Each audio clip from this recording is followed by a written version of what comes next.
mainit na balita ngayong tanghali.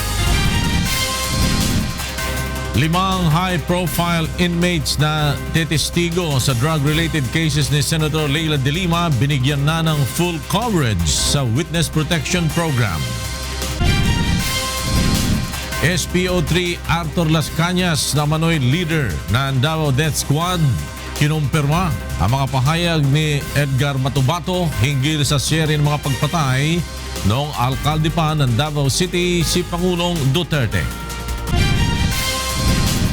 Pangulong Duterte pupulungin ngayong araw ang mga makakaliwang miyembro ng kanyang gabinete hinggil sa pinatigil na peace talks sa CPP, NPA, NDFP. 10 katao patay na bumangga ang isang tour bus sa poste ng kuryente sa Tanay, Rizal. Daan-daang sasakyan na ginamit sa rensang Lascam na recover na ng mga otoridad. At 3-time runner-up PNP responders at Season 3 runner-up Malacanang Kamao maghaharap sa Best of 3 Championship Series ng UNTV Cup Season 5. Magandang tanghali, tinulungan ng UNTV News and Rescue Team ang motorcycle rider na biktima ng hit and run sa Bulacan. Narito ang report ni Nestor Torres. Tinulungan ng UNTV News and Rescue Team ang 2 dugoang pasahero ng tricycle matapos bumangga sa nakaparadang 18-wheel truck sa Barangay Burol 2, Balagtas, Bulacan kahapon ng madaling araw. Sa lakas ng pagkakabangga, nawasak ang tricycle na sinasakyan ng mga pasahero. Nagtamo ng malalaking hiwa sa noo, kamay at mga daliri at gasgas si Andy Gabuga, 33 anyos, habang hiwa sa ilong at gasgas sa leeg ang tinamo ng kasama nitong si Joel Landanganon, 34 anyos. Agad namang nilapatan ng grupo ang sugatang mga biktima at dinala sa Bulacan Medical Center. Ayon sa driver ng tricycle na si Mark Sun, nawalan siya ng kontrol sa manibela nang biglang may humatak sa braso niya habang nagmamaneho. Yan, nung nandun na sa loob, gusto nung isa bumili ng barbecue. Nagtatalo. Nagtatalo-talo din. At di ko lang alam kung sino yung uniklat sa ganun ko. May humawa. Ngayon, nung hinawakan yung ganun ko, wala na. Pumalag na yung kamay ko. Pumahan na ako. Tumaliwa na ako. Galing kami doon dun sa may bar. Masakay kami ng tricycle.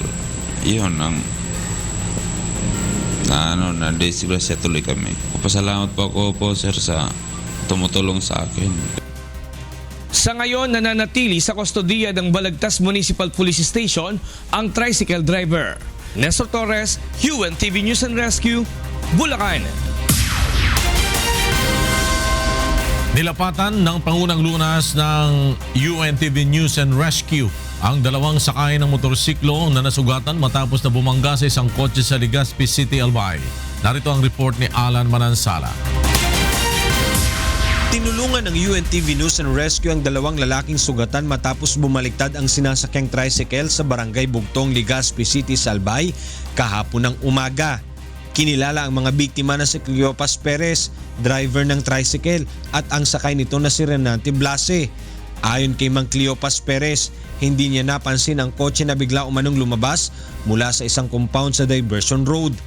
Dahil dito, hindi na siya agad nakapagpreno at sumalpok ang sinasakyang tricycle sa kotse. Nagtamo ang 2 ng mga sugat sa iba't ibang bahagi ng katawan na agad nilapatan ng Pangunang Lunas ng grupo. Matapos mabigyan ng first aid ay tumanggi na ang 2 na magpadala pa sa ospital. Samantala, nagkasundo naman ang 2 panig na babayaran na lamang ng driver ng kotse ang naging sira ng tricycle ng biktima. Alan Manansala, UNTV News and Rescue, Bicol. Kinumpirma ni SPO3 Arthur Las Cañas ang umano'y ginawang pagpatay ng Davao Death Squad sa isinagawang press conference kanina sa Senado. Mula sa Senado may report si Joyce Balancio live. Yes, Joyce.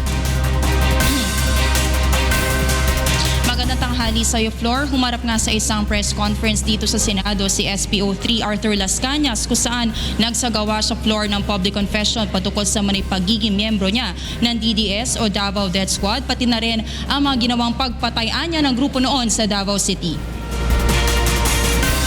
Kinumpirma ni SPO3 Arthur Las Cañas ang mga sinabi noon ni Edgar Matubato sa pagdinig ng Senado patungkol sa mga umanay kaso ng extrajudicial killings, partikular sa Davao City noon. Ayon sa kanya, totoo ang DDS o ang Davao Death Squad at si President Rodrigo Duterte na mayor pa noon ng Davao City ang nag-uutos sa kanila para pumatay ng mga target. Kung minsan ay binabayaran anya sila ng 20,000 o 50,000 ni Duterte, depende sa laki ng kanilang target. Kabilang sa mga tinrabaho anya nila noon ay ang pagpapasabog ng isang mosque sa Mindanao, ang pagmassacre sa isang pamilya kasama isang buntis at mga bata, pati na rin ang pagpatay sa radyo commentator na si June Pala. Dinitalya ni Las Cañas sa press conference ang pagplano nila ng assassination kay June Pala na ayon sa kanya ay 2 beses pa nilang sinubukang patayin. Na matapos nila ang trabaho, tumanggap pa niya siya ng 1 milyong pisong bonus direkta mula mismo kay Mayor Duterte noon. Naging emosyonal naman at napaiyak si Las Cañas nang ikwento na niya ang pagpapapatay niya sa kanyang 2 kapatid noon. Aniya, dahil sa kanyang blind obedience at katapatan sa kampanya ni Mayor Duterte noon laban sa illegal na droga ay napilitan siyang ipapatay ang kanyang 2 kapatid. Sa huli floor ay nanawagan si Las Cañas sa kapulisan na talikuran na ang mga pagpatay at sumunod na lamang sa batas. Alam niyang delikado anya ang kanyang ginawang public confession at maaaring ipapatay dahil sa kanyang mga ibinunyag. Sa kabila nito, kontento anya siya na tinupad niya ang kanyang pangako sa Diyos na humarap sa publiko at isawalat ang kanyang mga nalalaman. Floor, ang grupong Free Legal Assistance Group of FLAG yung mismo nagbigay ng assistance kay Las Cañas sa kanyang pagharap nga dito sa kanyang public confession sa Senado. At ayon sa grupong FLAG ay kusang loob at hindi naman napilitan si Las Cañas na gawin ito. At ayon din sa kanila, meron ng ginawa o in-issue na sworn affidavit si Las Cañas at handa siyang tumistigo laban kay Pangulong Rodrigo Duterte sa tamang forum. Kung maaalala natin, Floor, yung naging press conference kanina ng FLAG ay sa pamumuno yan ni Attorney Jose Marie Jocno na alam natin na kilalang lead legal counsel ni Senator Laila de Lima. Kinumpirma niya or kinlaro niya kanina sa naging press conference, Floor, na ito'y walang kinalaman. Yung pagbibigay niya ng assistance kay Las Cañas, walang kinalaman sa drug cases ni Senator Laila de Lima, pati na rin ang nagbabantang aresto sa senadora. Floor? Joyce Balancio nagulat mula sa Senado. Binigyan na ng full coverage sa Witness Protection Program ang 5 high-profile inmates na gagawing testigo sa drug cases ni Senator Laila de Lima. Mula sa Maynila may report si Roderick Mendoza, live. Yes, Roderick.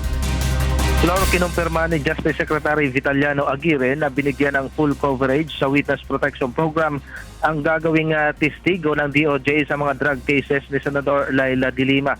Ang mga ito ay sina Herbert Colango, Engelbert Dorano, Vicente C., Jojo Baligat at Peter Co. Bukod sa pagbibigay ng proteksyon at pag-atras ng kaso laban sa 5 high-profile inmates, makakatanggap din sila ng allowance at libreng hospitalization bilang bahagi ng benepisyo sa ilalim ng WPP. Ngunit ayon kay Aguirre, ang Muntinlupa Regional Trial Court pa rin ang masusunod kung tatanggapin bilang state witness ang mga high-profile inmate. Nitong nakarang Biyernes lamang, sinampahan ng DOJ ng 3 magkakahiwalay na kaso si de Lima kaugnay ng sinasabing illegal drug trade sa New Bilibid Prison noong siya pa ang Justice Secretary.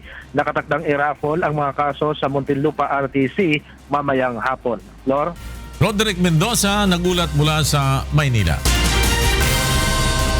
Halos kalahati lamang ng kabuuang bilang na 310 pulis na dadalhin sa Mindanao ang dumalo sa send-off ceremony na ginanap sa Camp Bagong Diwa ngayong araw.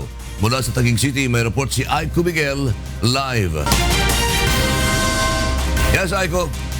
Magandang tanghali, Lakay. Pinangaralan ni NCR Chief Police Director Oscar Albayalde sa isinagawang send-off ceremony dito sa Bagong Diwa.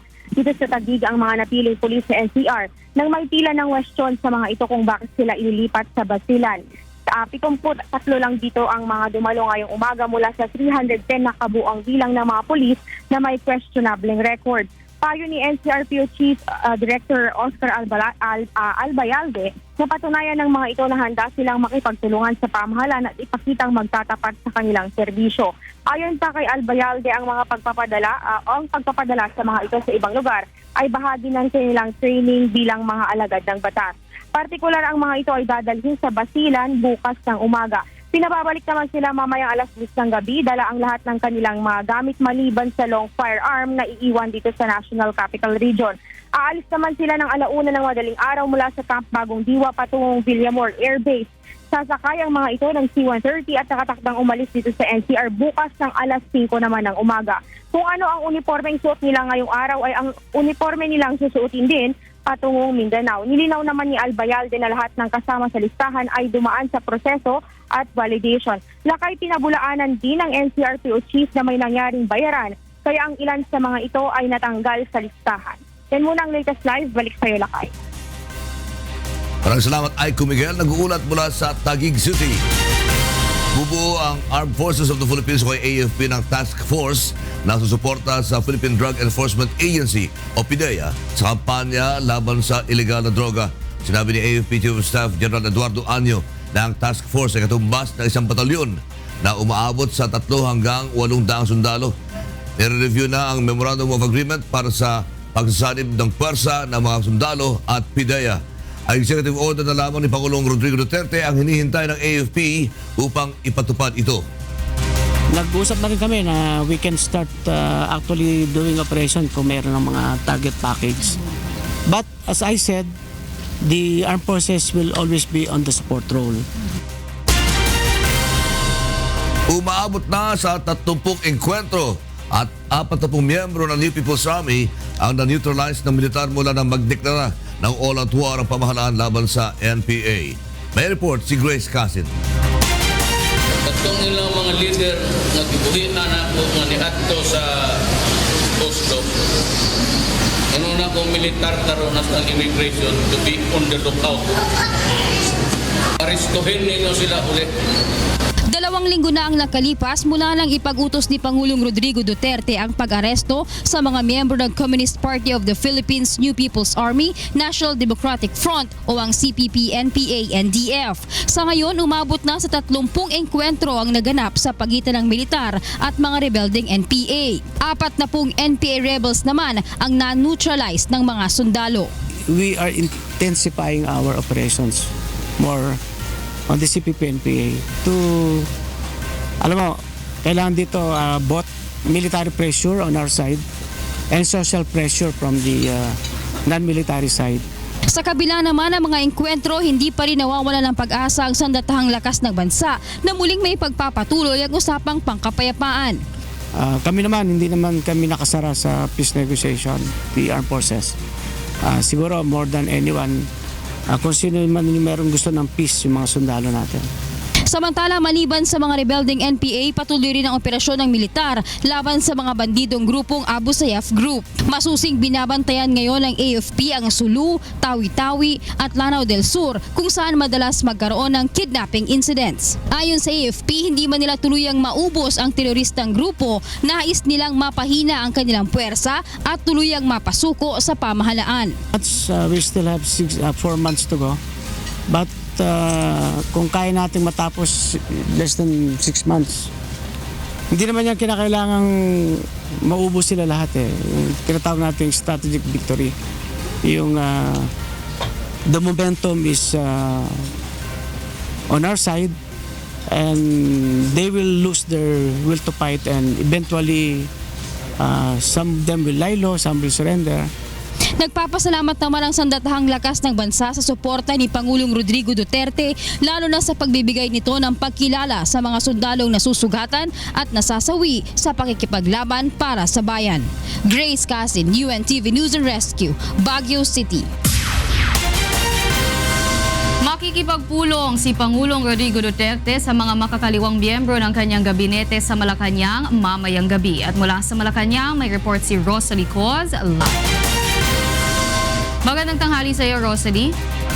Yes, magandang tanghali, Waila. Mamayang alas 7:30 ng gabi, maghaharap sa isang dinner meeting sina Pangulong Rodrigo Duterte at 2 sa kanyang mga kaliwang miyembro ng gabinete na sina National Anti-Poverty Commission Chairperson Secretary Lisa Masa at Agrarian Reform Secretary Rafael Mariano. Dito ay nakasahang pakinggan ni Pangulong Duterte ang opinyon ng 2 hinggil sa kinansela nitong usapang pangkapayapaan ng pamahalaan at National Democratic Front. Bukod dito, may courtesy call din kay Pangulong Duterte mamayang hapon ng International Department of the Communist Party of China na si Minister Song Tao at Deputy Chairman of the Committee of International Affairs of the Russian Federation na si Andrew Klimov. Susundan ito ng meeting ng Pangulo kay Wilson Chu ng China Geshuba Group International at the U.S. Philippine Society. May board meeting din si Pangulong Duterte sa National Economic Development Authority o NEDA pagsapit ng 4 p.m. Bagaman puno ang schedule ng Pangulo sa maghapon, lahat ito ay closed-in event o hindi pinahintulutan ng mainstream media na mag-cover. Waila? Maraming salamat sa iyo, Rosalie Coz, live mula sa Malacanang. Samantala, nagpahayag ang CBP-NPA ng pagnanais na ipagpatuloy ang sinuspinding usapang pangkapayapaan sa pamahalaan. Handa rin ang CBP-NPA na lumagda sa isang bilateral ceasefire agreement depende sa mapag-uusapan ng magkabilang panig. Narito ang report ni Leslie Longbo. Muling nagpahayag ang Communist Party of the Philippines New People's Army o CPP-NPA ng pagnanais na ituloy ang usapang pangkapayapaan sa pagitan nito at ng pamahalaan. Sa isang statement na inilabas ng grupo kahapon, sinabi ng mga ito na kung magdedesisyon si Pangulong Rodrigo Duterte na ipadala ang Government Peace Panel sa nakatakdang pagpupulong ng Ceasefire Committee sa February 22 hanggang 27 sa the Netherlands, matutuloy ang negosasyon kaugnay ng paglagda sa bilateral ceasefire agreement. Dagdag pa ng grupo, kahit na mahirap ay handa silang makipagtulungan sa pamahalaan upang mabalangkas ang isang bilateral ceasefire agreement na katanggap-tanggap at maaaring ipatupad ng magkabilang panig. At bilang tandaan nila ng katapatan na makabalik sa negotiating table, inaatasan ng CPP ang NPA na pakawala ng 6 na prisoners of war na binihag ng mga ito kamakailan. Ito ay sina Private First Class Edwin Salan, Sergeant Sulaiman Kalukop, Private First Class Samuel Garay, PO2 Jerome Natividad at paramilitary na sina Rene Dolier at Karl Mark. Kung iwi-withdrawaan nila ng Armed Forces of the Philippines sa kanilang mga tropa sa mga lugar kung saan palalayain ng mga bihag, makakabalik na ang mga ito sa kani-kanilang pamilya bago ang nakatakdang pag-uusap ng NDFP at Government Ceasefire Committees ngayong linggo. Hinikayat ng CPP si Pangulong Duterte na bawiin ang una nitong pahayag na pagpapatigil sa usapang pangkapayapaan sa pagitan ng pamahalaan at rebeldeng grupo upang hindi nila masayang ang mga nauna ng napagkasunduan sa 3 round ng peace talks. February 4 nang ipag-utos ni Pangulo ang pagpapatigil sa formal peace talks matapos ang pagkasawi ng ilang sundalo dahil sa pag-atake ng NPA. Una nang binanggit ni Pangulong Duterte na ginawa niya ang lahat upang magkaroon ng pangmatagalang kapayapaan sa bansa, subalit hindi aniya ito tinumbasan ng mga rebeldeng komunista. Leslie Longbowen, UNTV News and Rescue, Philippines. Susunod, 10 patay sa aksidente sa bus sa Tanay, Rizal. PNP Highway Patrol Group na-recover na ang daan-daang sasakyan na ginamit umano sa rent-sangla scam. CN Labor's Ministers na nasa Davao City ngayon para sa retreat at meeting hinggil sa issue ng migrant workers.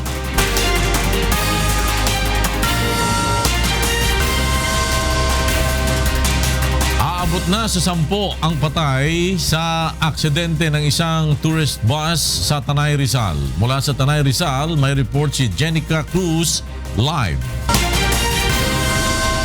Yes, Jenica.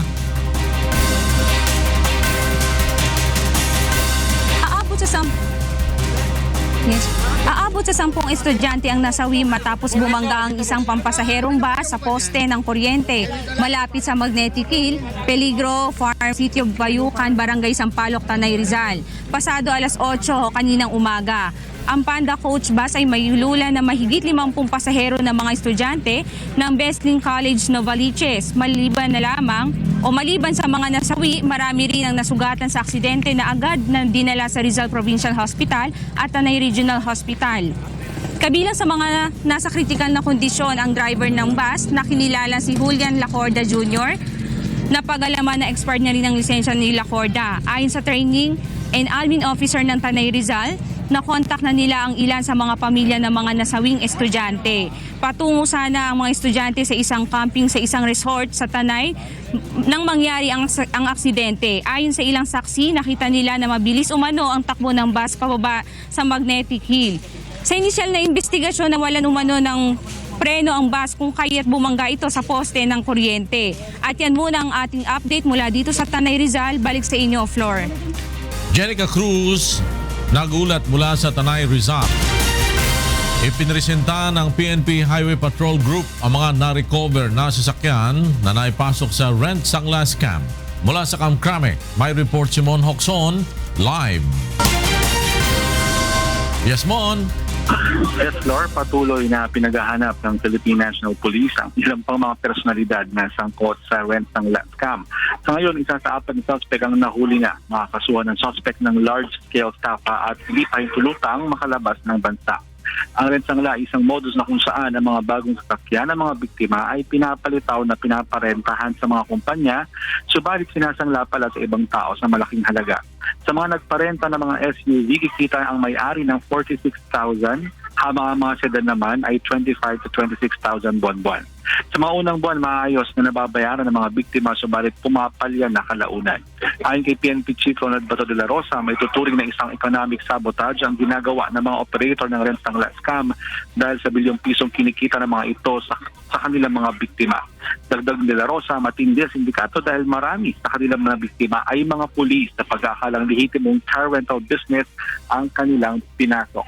Ayon sa tala ng PNP Highway Patrol Group, nasa 1,800 na mga sasakyan ang naipasok sa rent sangla scam at sa ngayon ay nasa 800 pa lang ang nare-recover. Iimbestigahan din ng PNP ang ilang mga bangko na nadiskubre nilang nag-aaproba ng mahigit na 16 units ng sasakyan sa iisang tao. Maaari ding makasuhan ng paglabag sa anti-fencing law ang mga tao na pinagsanglaan na ayaw isurrender ang mga sasakyan. Pinaalalahanan naman ng PNP ang publiko na mag-ingat sa mga too good to be true ng mga negosyo upang makaiwas sa panloloko. Yan ang latest. Balik sa Flor. Mon Hokson, nagulat mula sa Kamkrame. 50 volunteer ang i-deploy ng Metropolitan Manila Development Authority o MMDA tuwing weekend bilang karagdagang traffic law enforcer sa Metro Manila. Mula sa Makati, may report si Joan Nano live. Yes, Joan. Yes, magandang tanghali sa iyo, Flor. Nasa 50 volunteers mula sa Civil Defense Action Group at Pure Force ang graduate o nagsipagtapos nga ngayong umaga matapos na sumailalim sa 3 araw na Traffic Management Seminar ng Metropolitan Manila Development Authority o MMDA. Ang mga naturang volunteer ay magsisilbing karagdagang traffic enforcers ng MMDA na pansamantala munang ide-deploy sa kahabaan ng Quezon Avenue. Tutulong ang mga ito sa pagmamando ng trapiko tuwing araw lamang po ng Biyernes, Sabado at Linggo. Ang SIDAG ay isang umbrella organization ng isang rehistradong rescue group sa Pilipinas na accredited ng Office of the Civil Defense. Habang ang Pure Force naman ay isa ring private rescue group na biyasa naman sa incident management technology. Bukod nga sa pagsasaayos sa daloy ng mga sasakyan, otorisado rin ang mga volunteer traffic enforcer na mag-issue ng ticket sa lahat ng mga mahuhuling lumalabag sa batas trapiko. Sa ngayon, Flor, ay wala pang matatanggap na sweldo ang mga ito mula sa gobyerno, subalit bibigyan naman ng mga volunteer ng libreng medical at legal assistance ng MMDA. Habang sasagutin naman ng SIDAG at Pure Force ang kanilang mga uniforme at mga personal protective equipment na gagamitin sa kanilang trabaho. Sa kasalukuyan nga ay mayroong mahigit sa 2,000 traffic enforcers ang MMDA na nakapwesto sa iba't ibang kalsada sa Metro Manila. Subalit ayon nga sa MMDA ay kulang na kulang pa rin ito upang mabantayang mabuti ang sitwasyon ng trapiko, kaya naman nangangailangan pa ang ahensya ng mahigit sa 3,000 mga karagdagang enforcer. Flor, matapos nga yung kanilang graduation ceremony kanina ay sumailalim naman sa orientation itong mga traffic enforcer volunteer na ito para nga ma-discuss sa kanila yung kanilang areas of deployment, gayon din yung oras ng kanilang mga duty. Flor? Joan Nano, nagulat mula sa Makati City. Tiniyak ng Metropolitan Manila Development Authority o MMDA na mahigpit na ipatutupad dito ang anti-jaywalking policy sa mga pangunahing lansangan sa Metro Manila. Narito ang report ni Leslie Longbowen. Sisimulan na ngayong linggo ng Metropolitan Manila Development Authority o MMDA ang istriktong pagpapatupad ng no jaywalking policy sa mga pangunahing lansangan sa Metro Manila. Layo nito na madisiplina ang mga taong tumatawid sa hindi tamang tawiran, gayon din ang mga motorista at pasahero na bumababa at sumasakay sa maling lugar. Kabilang sa mga lugar na mahigpit na babantayan ng MMDA ang EDSA Muñoz, Cubao, Ortigas area, Pasay Rotunda at Commonwealth Avenue. Huhulihin at pagmumultahin ng mga lumalabag dito. Meron ho tayong bus na iikot. We will give them the option to, doon na they can pay there, 500 peso fine. Or they can attend the lecture and then do community service. Kung hindi makakabayad ng multa, sasailalim ang mga violator sa 3 oras ng community service na isinasagawa tuwing huling Biyernes ng buwan. Kabilang sa mga gagawin ay ang paglilinis ng mga estero, pamumulot ng mga basura sa mga kalsada at paglilinis sa Ilog Pasig. Sa datos ng Anti-Jaywalking Unit ng MMDA, nasa mahigit 2,000 na ang kanilang mga nahuhuli simula noong January 1 hanggang February 14 ngayong taon. Problema. Ang nakita ko po dyan, kasalanan din ng mga commuters kasi hindi sila pumupunta doon sa bus stop, hindi sila pumupunta sa designated stops at dito po sila nagkakaroon ng problema. Kailangan natin paalala sa ating mga mamamayan that is also jaywalking. You're not in the designated area, you're stepping already in the road, you're taking over the streets. Leslie Longbowen, UNTV News and Rescue, Philippines. Nagbabanta na namang magkaroon ng pagtaas sa halaga ng mga produktong petrolyo ngayong linggo. 15 hanggang 25 sentimos ang maaari itaas ng halaga ng kada litro ng gasolina. 10 hanggang 15 sentimos kada litro naman ang posibleng increase sa diesel at kerosene. Naabot na sa 50 sentimos ang itinaas ng presyo ng mga produktong petrolyo ngayong buwan. Isinailalim na sa stress debriefing ang mga guro na biktima ng malakas na lindol sa Surigao del Norte. Samantala, plano ng provincial government na huwag munang pabalikin sa pagtuturo ang mga guro na nakaranas ng trauma dahil sa lindol. Narito report ni Jenny Dingaki. Tuloy-tuloy ang pagdating sa Surigao del Norte ng mga kawani ng Department of Health mula sa iba't ibang rehiyon bilang augmentation para sa isinasagawang psychosocial debriefing sa mga biktima ng 6.7 magnitude na lindol noong February 10. Ayon sa provincial government, unang isinailalim sa debriefing ang mga guro. Ito ay upang maalis ang takot at matulungan ang mga ito na maging handa, lalo na at patuloy pa rin nakararanas sa probinsya ng malakas na aftershocks. Tuturuan din ng DOH ang mga guro ng basic knowledge sa debriefing para makatulong ang mga ito sa pakikipag-usap naman sa mga estudyante. Maghatag mig service para sa psychosocial support sa mga victims. So, ang among na-assign sa amo is Municipality of San Francisco. Dapat ang teachers, sila na po ang mag-process sa ilang mga estudyante. Irerekomenda naman ng provincial government ng Surigao del Norte sa Department of Education na huwag munang pabalikin sa pagtuturo ang mga guro na psychologically incapable dahil sa matinding trauma na naidulot sa mga ito ng lindol. Because of the experts, there are teachers who need more time. Kasi may teacher pala na serious para daw matulala. O hindi naman daw pwede yan magturo. So, yung mga serious cases, mga 5, wag muna, sabi ko, i-isolate. Pero yung mga normal, kayang-kaya na mag-umpisa ng klase, maybe by March, na steady na yan. Samantala, ngayong araw nakatakdang magbalik eskwela ang mga guro at estudyante matapos ang 1 linggong kanselasyon ng klase upang masuri ang katatagan ng school buildings at matiyak na ligtas pa itong gamitin ng mga mag-aaral. Jenny Gakit, UNTV News and Rescue, Surigao del Norte. Samantala, makatatanggap ng karagdagang financial assistance mula sa Surigao City Provincial Government ang pamilya ng 8 nasawi sa magnitude 6.7 na lindol sa probinsya. At mula sa Surigao City, may report si Jenilyn Gakit live. Yes, go ahead, Jenilyn. Yes, magandang tanghali, Waila. Tatanggap ng karagdagang tig 5,000 pisong tulong mula sa Surigao del Norte Provincial Government ang 8 kaanak ng namatay ng magnitude 6.7 na lindol noong February 10 sa lalawigan. Sa tala ng Provincial Disaster Risk Reduction and Management Office, 8 ang kumpirmadong nasawi kung saan ang 6 rito ay mula sa Surigao City, 1 sa San Francisco at 1 sa Del Carmen. Matatandaang una nang nakatanggap ng tig 20 piso ang mga kaanak ng nasawi nang bumisita noon si Pangulong Rodrigo Duterte sa Surigao City.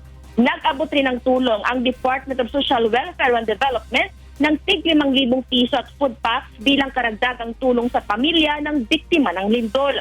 Kaya ayon kay Arlene Tongko, ang Provincial Social Services Officer, magiging 30,000 piso ang kabuang natatanggap na ng mga ito. Samantala, Waila, ipinahayag naman ni Surigao del Norte Governor Sul Matugas na walang nakalaan na cash assistance para sa mga residente na nasira ang bahay dahil sa lindol. Ngunit tiniyak naman ito na ipagkakaloob ang napagkasundoang material assistance sa mga biktima upang maipaayos ang mga napinsalang bahay. At yan muna ang ating update mula rito sa Surigao City. Balik sa iyo, Waila. Maraming salamat sa iyo, Jeneline Gakit, live mula sa Surigao City. Ipinahayag ng Surigao del Norte Provincial Government na sa halip na cash ay material assistance lamang ang maibibigay nito sa mga residente na napinsala ang bahay ng lindol. Nagbabalik si Jeneline Gakit. 5,700 bahay ang napinsala sa magnitude 6.7 na lindol na tumama sa Surigao del Norte noong February 10. Sa pinakahuling ulat, ang Provincial Disaster Risk Reduction and Management Office na itala ang pinakamaraming partially damaged houses sa Surigao City. Sinundan ng bayan ng San Francisco, Malimuno, Sison at bayan ng Mainit. Ayon kay Surigao del Norte Governor Sul Matugas, walang nakalaan na cash assistance para sa mga residente na nasira ang bahay dahil sa lindol. Ngunit tiniyak naman ito na ipagkakaloob ang napagkasunduang material assistance para sa mga biktima upang maipaayos ang mga napinsalang bahay. Aminado naman ang gobernadora na problema nila sa ngayon ang paghahanap ng relocation site na maaring paglipatan ng mga residente na ang mga bahay ay nakatayo sa fault line. Tulad na lamang ng bahay ni Mang Jesse Digito na nahati matapos ang lindol dahil nasa ibabaw ito ng fault line sa Purok Bagong Silang Poblasyon, San Francisco. I-relocate mo ang barangay pero that's a dream come true ang relocation. Kasi kulang dito sa Surigao ng lupa na malagyan mo. Alsahin mo ang buong barangay, saan mo ilagay? Mahirap. Tsaka maski alsahin mo, marami silang inisip, pananim, rice nila. Samantala, pinamamadali na ng provincial government sa mga opisyal ng iba't ibang bayan sa Surigao del Norte ang pagpapasa ng assessment report upang agad mabalidate ng PDRRMO at mapabilang sa budget na maaring hingin sa national government para sa rehabilitation aspect. Jeneline Gakit, UNTV News and Rescue, Surigao del Norte. Nagsimula na sa Davao City ang ASEAN Labor Ministers Retreat at 10th ASEAN Committee on Migrant Workers Meeting. Mula sa Davao City, may report si Victor Cosare, live. Yes, Victor. Lakay pagsusulong ng karapatan ng mga migrant workers ang sentro ng sinasagawang pagpupulong ng ASEAN Labor Ministers dito sa Davao City. Pinangunahan ni Department of Labor and Employment Secretary Silvestre Bello III ang pulong ng senior labor officials. Sa kanyang talumpati ayon sa kalihim, target ng pagpupulong ng mga labor officials ang makabuo ng mga panuntunan upang maipatupad ang ASEAN Declaration on the Protection and Promotion of the Rights of Migrant Workers na nabuo 10 taon na ang nakalipas. January 13, 2007, nalagdaan ang deklarasyon sa Cebu, kaalinsabay ng 12th ASEAN Summit.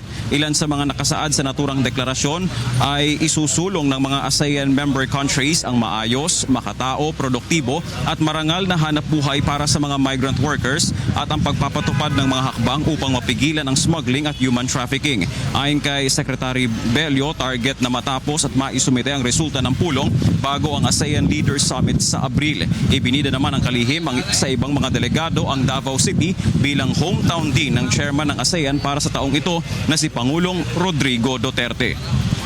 Lakay, isang tour naman ang isasagawa mamayang hapon para sa mga delegado nitong ASEAN Labor Ministers Meeting dito sa Davao City. Lakay?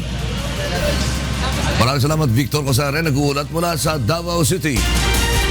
Inaasahang tatalakayin sa kauna-unahang serye ng mga pulong na ASEAN Summit sa Boracay Island ang Code of Conduct sa South China Sea bukas. At narito ang report ni Mirasol Abugadil.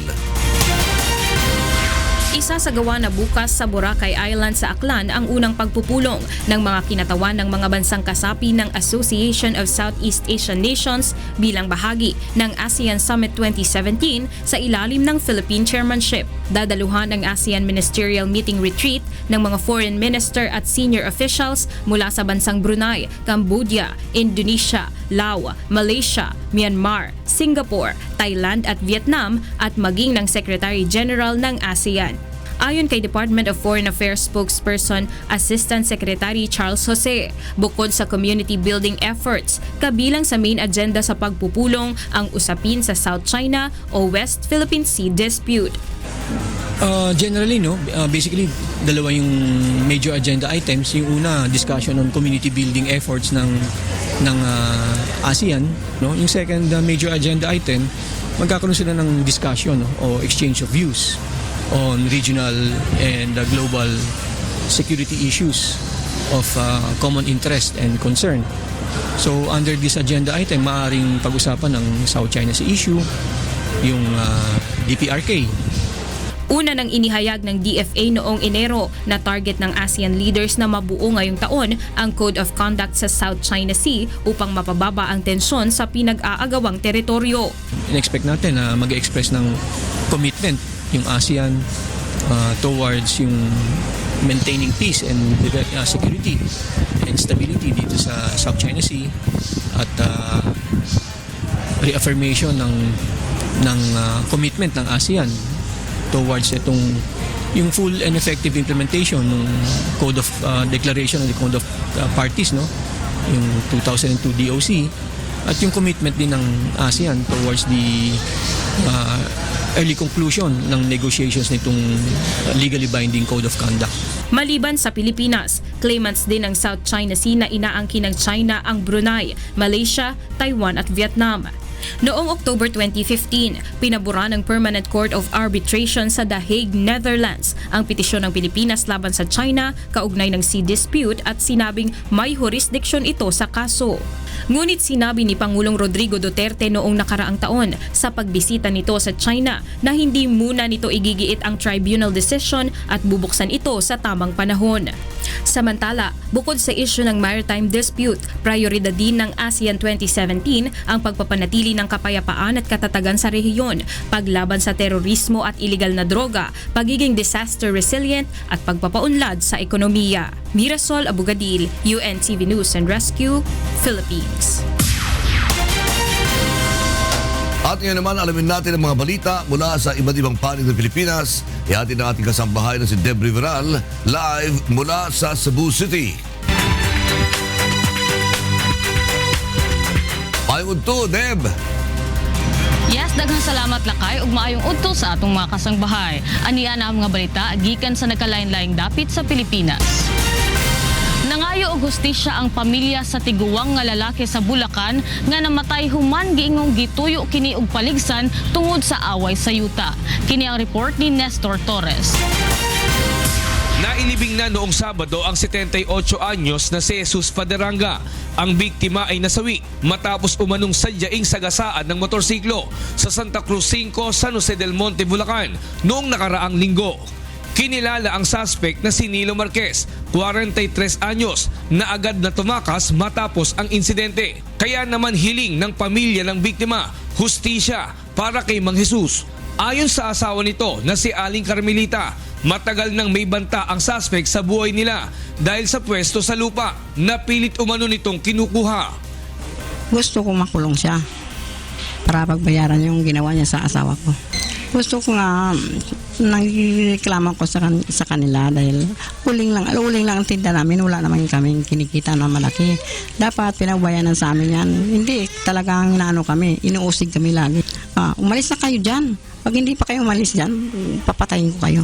Saka wala na kaming hanap buhay dahil anong ginawa sa asawa ko, paano maghanap buhay, wala na. Ngayon, ako na lang mag-isa. Gusto pong agawin po ng mag-asawang nila tsaka ibunin yung pwesto ni Papa. Kasi gusto nila, kami yung lupa na binili na ng kapatid ng asawa ni Papa. Pinandar po ng matulin po, dire-diretso na po yung pangalawang bangga. Yung pagbangga niya, napagano na si Papa. Biglang binangga niya na pa ng pangalawang ganon, doon na po tumumba si Papa ng paganyan po. Bumagsak po yung ulo ni Papa dito. Nabagok po yung ulo niya. May crack po dito, may sugat po.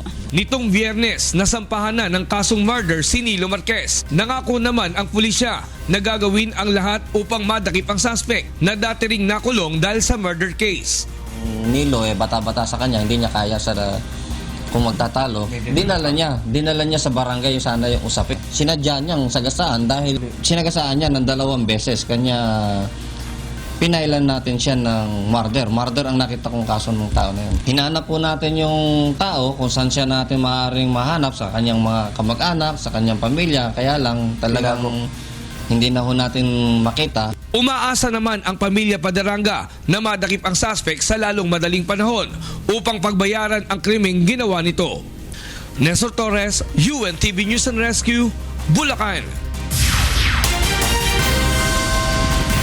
Padayon ang gihimong investigasyon sa mga otoridad sa nahitabong bangga sa usa ka fast craft o barge sa dagat sa Mactan, Cebu niadtong Sabado sa gabi. 58 ka pasahero ang nasamdan sa aksidente samtang upat sa mga niini ang anaa sa kritikal nga kondisyon. Matod sa Cebu City Public Information Office, gikan sa Ormoc City ang fast craft nga supercat sa dihang nabangga kini sa barge. Karong adlaw gilaumang ipagawas sa Philippine Coast Guard ang resulta sa ilahang gihimong investigasyon. Sa laing bahin, 300 ka university students o farm owners gikan sa nagkalain-laing lugar sa lalawigan ang nipailam sa 3 ka adlaw nga training seminars aron mas mapalambo ang kinaadman sa food and agriculture. Si Danny Monar sa maong report.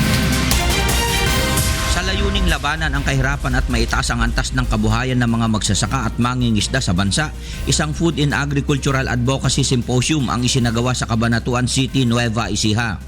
Nilahukan ito ng 300 estudyante mula sa iba't ibang universidad sa lalawigan. Sa 3 araw na seminar, tinuruan ng mga ito ng epektibong pamamaraan sa pagninegosyo at pagpapaunlad ng bukirin sa pamamagitan ng makabagong kaalaman sa agrikultura.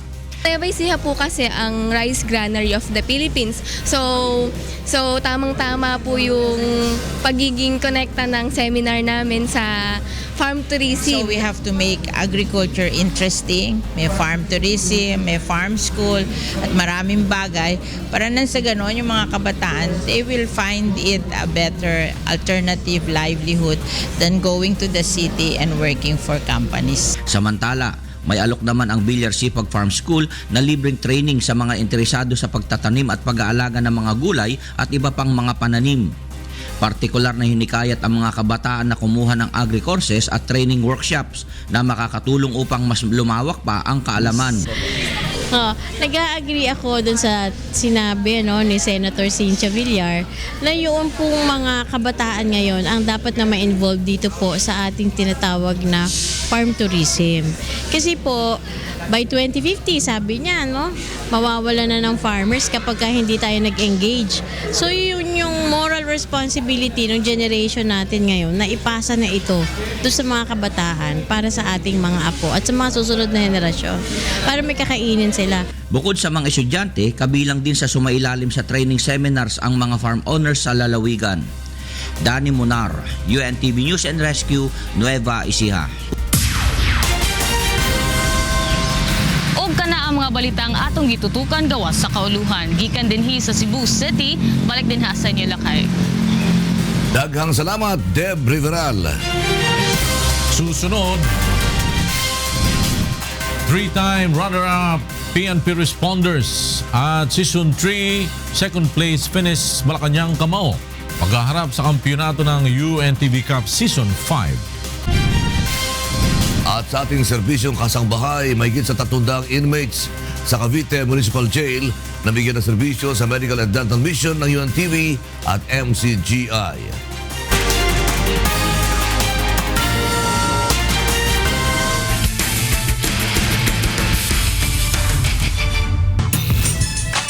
Kapwa tinalo ng 3-time runner-up PNP Responders at Season 3 runner-up Malacanang Kamao ang kani-kanila mga kalaban nitong linggo upang makuha ang karapatan na magsagupa sa Best of 3 Championship Series ng UNTV Cup Season 5. Narito ang report ni Bernard Dadis.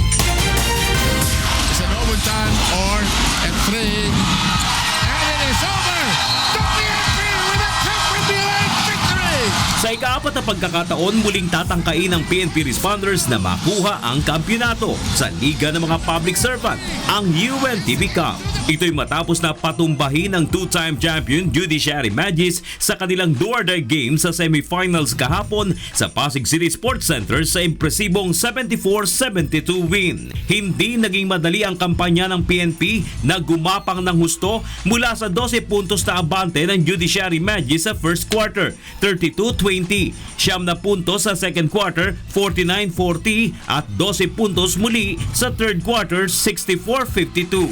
Tinanghal na best players of the game si PO1 Alejandro Yangkiling na nagpakawala ng napakahalagang 3-point shot sa last 1 minute and 24 seconds upang itala ang 72 all. At ang isang free throw shot sa last 11.9 seconds ng ball game upang sa unang pagkakataon ay lumamang ang Responders. Nakita ko kasi libre tsaka yun naman talaga yung laro ko, offensive minded ako. Hopefully ito na, pang-4 na namin tsaka pangatlo ko na to, sana ito na. Paghihirapan namin to. Si Yangkiling na may 11 points, 5 rito mula sa fourth quarter ay tinulungan ng defensive player at kapwa best player of the game na si Harold Santa Cruz na may 9 points, 5 puntos mula sa last quarter at 10 rebounds. Sabi ko sa kanila na huwag bibigay. Importante yung focus lang tayo sa game. Huwag tight, relax, defense lang tayo na maayos. Medyo nagkaroon ng lapses sa last minute eh. Pero sayang. All the way leading eh. Oh, sayang. All the way leading eh. Pagdating na lang nung last minute, medyo nagkaroon ng error eh. Sayang. Nanguna naman sina Chester Tolomia, Don Camaso at Warren Evanez sa Judiciary na may combined 59 points. At sa second game, 4 on 3. Wison! Bulletin inside! Dumagundong ang buong Pasig City Sports Center sa tindi ng bakbakan ng rookie team BOC Transformers at Season 3 runner-up Malacanang Kamao para sa final slot ng UNTV Cup Season 5. Di tulad ng unang sagupaan ng BOC at Malacanang, ang Transformers ngayon ang maagang kumontrol sa ball game at dinumina ang first quarter 21-12, 44-34 naman sa second quarter. Nabaligtad ang sitwasyon sa third quarter, abante na ng 3 puntos ang Malacanang, 56-53. Muling bumwelta ang BOC at umabante ng 3 points sa last 3 minutes and 20 seconds ng ball game, 73-70. Last 2 minutes, tabla sa 75 points. Naipasok ni Marlo Aquino ang isang free throw shot upang umabante ng 1 puntos, 76-75 ang BOC. 1 minute and 48 seconds na lamang ang nalalabi. Ngunit ito na pala ang huling maibubuslo ng BOC dahil bagamat may pagkakataon pa sana silang makahabol, ay sunod-sunod na ang turnover ng Transformers hanggang sa maubusan ng oras. Wagi ang Malacanang, 80-76. Yung after the first half, we're down by 10. Sabi ko sa kanila, we cannot play that way. Kailangan magkaroon na tayo ng sense of urgency kung gusto talaga natin itong larong to. I told them, pasensya na pero kailangan ko kayong magbigay pa ng mas maraming effort. Ibaba nyo lang muna yung lamang tapos saka na natin pag-usapan and they did deliver. Siguro yung nangyari sa amin yung breaks of the game no? Yung Malacanang deserve to win din. Nag-prepare sila ng hard, tama yung preparation nila so yun, nanalo sila. Tinanghal na best player of the game si Christian Luanzon na kumamada ng 18 points, 3 rebounds at assist, 3 steals at 2 blocks. Sa susunod na buwan, magsisimula na ang Game 1 ng Best of 3 Series ng UNTV Cup Season 5 Finals. At maghaharap naman para sa Battle for Third ang BOC Transformers at Judiciary Magis. Bernard Dadis para sa UNTV Cup Season 5. Alamin naman natin ang mga balita sa labas ng bansa mula kay William Pio. Good afternoon, William. Good afternoon, Wyla, and to all our kasangbahay. Here are the top stories from around the globe. Strong winds and heavy rains lash California and lead to evacuations in what may be the state's heaviest rainfall in 6 years. Calvin Manaig reports. Heavy rains and snow pounded California and southern Oregon over the weekend, causing sinkholes, evacuations, and cancellations of flights. The National Weather Service raised the risk of mudslides in parts of Southern California as 10 inches of rain dropped per hour. The severe storm was the heaviest in California in 6 years after the state suffered years-long drought. According to officials of the city of Duarte, only 20 miles east of LA, residents were ordered to evacuate due to fears of mudslides, but some refused to heed the warning. You know what? Last time they did the evacuation as well, we decided to stay as well. The neighbors are here, so we're all basically going to help out each other if it comes down to it. Wait and see. If for some reason there's like half the mountain comes down, and I have my car parked around the side on Fish Canyon, so we have a bag prepared just in case, just like the last time. In Los Angeles, a video shows a vehicle swallowed by a sinkhole as the city was soaked in weekend rains. Meanwhile, airports in Los Angeles, San Francisco, and other parts of the state canceled dozens of flights due to the storms. Last week, the heavy rains and melting snows in California threatened to undermine a spillway of one of the largest dams in the U.S., which prompted authorities to evacuate more than 100,000 residents. The Weather Services added that higher areas of Eastern California and Western Nevada will experience as much as 2 feet of snow and feel up to 75 miles per hour of wind gusts that could cause whiteouts and widespread outages. Calvin Manaig, UNTV News and Rescue, Los Angeles, USA. Meanwhile, in Spain, heavy rain and hail hit the southern city of Malaga on Sunday, causing floods and damage to the streets. The rains flooded homes, garages, buildings, blocked streets, and caused highways to overflow. Emergency services said they responded to more than 200 incidents in Malaga on Sunday morning. Malaga's tourism councilor Julio Andrade urged calm and requested people to stay at home. Some parts of Malaga registered up to 130 liters of water per square meter. And in other news, an explosion near Bogota's Bullring killed 1 and injured at least 30 people, most of them police officers, as they prepared for anti-bullfighting protests in Colombia's capital on Sunday. Details of the cause of the blast were not immediately available, but media images showed a police officer in a shredded uniform walking with support from his colleagues, as well as debris in the road, broken glass, and damage to apartment buildings close by. Bogota's Mayor Enrique Peñalosa said the police would go after the perpetrators. Hundreds of protesters have gathered weekly to demonstrate against bullfighting in Bogota, which resumed last month for the first time in 4 years. And those are the stories making headlines around the globe. Back to you, Wyla. Thank you, William P.